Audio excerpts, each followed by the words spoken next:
നമസ്കാരം. ഈ Hema committee report വന്നതിന് ശേഷം ഇങ്ങനെ കുറേ പുതിയ നടിമാരെയൊക്കെ നമ്മൾ കണ്ടുകൊണ്ടിരിക്കുകയാണ്. അതിൻ്റെ അതായത് എല്ലാവരുടെയും ബാക്കപ്പ് പ്രതീക്ഷിച്ച് കുറേ നടിമാർ ഇവിടെ ഓരോ ദിവസവും ഒരു ആൾക്കാരെ പറ്റി, അതായത് സിനിമ നടന്മാരെ പറ്റിയും ഡയറക്ടേഴ്സിനെ പറ്റിയുണ്ട് ഓരോ ദിവസവും ഒരു ആരോപണങ്ങൾ ഉന്നയിച്ചുകൊണ്ടിരിക്കുകയാണ്.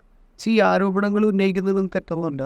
ഇത് നിങ്ങൾക്കൊരു ഇൻസിഡൻറ്റ് നടന്നെങ്കിൽ അടുത്ത ദിവസം പറഞ്ഞ് അത് കംപ്ലൈൻ്റ് ആയിട്ട് രജിസ്റ്റർ ചെയ്തിട്ടുണ്ടെങ്കിൽ കുഴപ്പമൊന്നുമില്ല.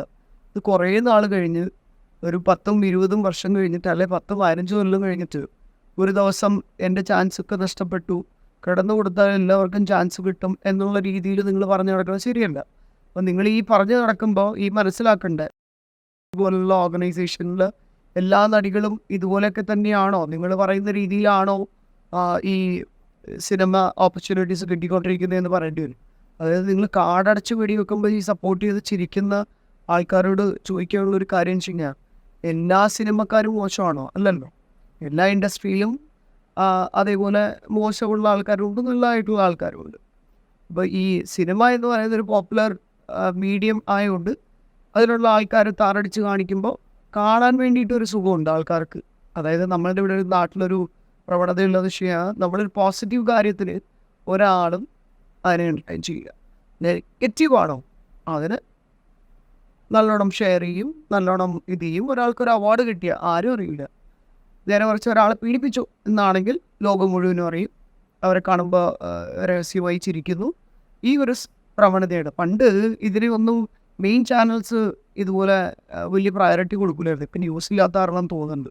കഷ്ടം.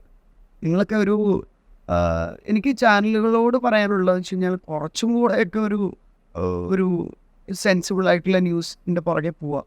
ഇതുപോലെ പീഡന കഥകൾ മാത്രം എടുത്തു വെച്ച് ന്യൂസ് ഉണ്ടാക്കി റേറ്റിങ്ങിൽ ഉണ്ടാക്കുന്നത് അതൊരു നല്ല പ്രവണതയല്ല. ഒരു മാധ്യമ ധർമ്മം വിട്ടിട്ട് പീഡനധർമ്മത്തിലേക്ക് നിങ്ങൾ വരുന്നത് ശരിയല്ല. പിന്നെ ഞാൻ വിശ്വസിക്കുന്നില്ല എല്ലാ നടന്മാരും ഡീസൻ്റ് ആണെന്നൊന്നും പറയുന്നില്ല.